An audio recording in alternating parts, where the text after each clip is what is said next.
3 choses indispensables pour réussir ton examen. Alors, reste bien scotché car la troisième te surprendra. Nous allons donc commencer par prendre le temps de développer ces 3 phases pour mieux comprendre ce qui nous empêche parfois de réussir dans nos examens. Alors, si tu es nouveau dans cette chaîne, je suis Doc Yann et avec moi, nous allons donc développer sur les cours d'SVT, coaching et quelques motivations et conseils pour la réussite de nos examens. Pour cela, sans plus tarder, nous allons donc commencer avec le premier point qui n'est autre que la discipline. Alors, en ce qui concerne la discipline, un, un élève qui prépare l'examen doit être discipliné. Il doit déjà commencer d'abord à avoir de l'ordre dans tout ce qu'il fait. Il doit savoir où il arrange exactement ses documents, tout ce qu'il fait et tout doit être ordonné. Et il doit aussi être ponctuel pour ses cours. Il doit toujours être à temps pour ne rien rater. Tout cela donc entre dans la discipline, le respect des aînés et de ses collègues, car ce sont des vertus que nous devons donc avoir pour aller en avant.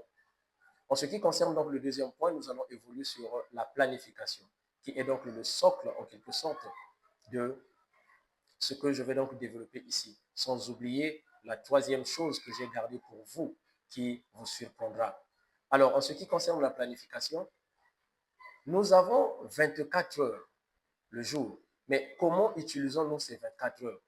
Alors, d'abord, nous avons 8 heures de sommeil maximum. Si nous enlevons les 8 heures de sommeil dans les 24 heures, il nous restera 16 heures. Et pour les 16 heures, nous pouvons donc enlever 6 heures de cours.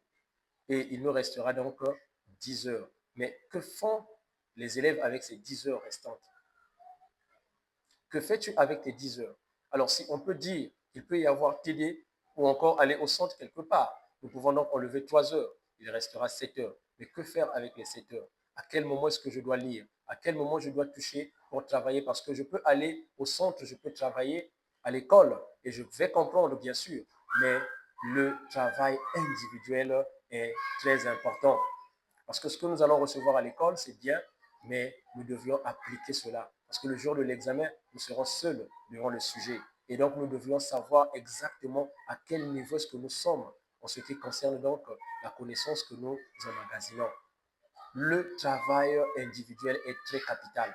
Alors, donc, il faudrait donc planifier, avoir un emploi du temps bien établi en ce qui concerne tes jours. Chaque jour, tu dois avoir une matière que tu dois toucher, soit en ce qui concerne la lecture, soit en ce qui